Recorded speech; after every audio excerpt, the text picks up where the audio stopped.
SSC ও সমমান পরীক্ষার ফলাফল প্রকাশ করা হবে আজ দুপুর 2টায় নিজ নিজ শিক্ষা বোর্ড ফল প্রকাশ করবে।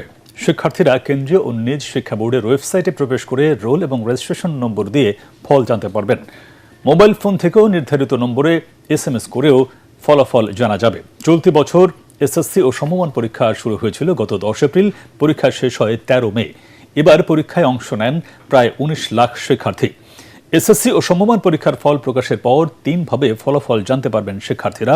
প্রথমত, শিক্ষার্থীরা শিক্ষা বোর্ডের কেন্দ্রীয় ওয়েবসাইটে এবং নিজ নিজ শিক্ষা বোর্ডের ওয়েবসাইটে ঢুকে রেজাল্ট কর্নারে ক্লিক করে নিজেদের রোল নম্বর ও রেজিস্ট্রেশন নম্বর দিয়ে ব্যক্তিগত ফল জানতে পারবেন। দ্বিতীয়ত, নিজের প্রতিষ্ঠানে গিয়ে ফলাফল জানতে পারবেন। শিক্ষা বোর্ডগুলোর পক্ষ থেকে পরীক্ষার্থীদের নিজ নিজ শিক্ষা প্রতিষ্ঠানে গিয়ে নির্ভুলভাবে ফল জেনে নিতে পরামর্শ দেওয়া হয়েছে। তৃতীয়ত, ঘরে বসে মোবাইল ফোনের মাধ্যমে এসএমএস করে ফল জানতে পারবেন শিক্ষার্থীরা।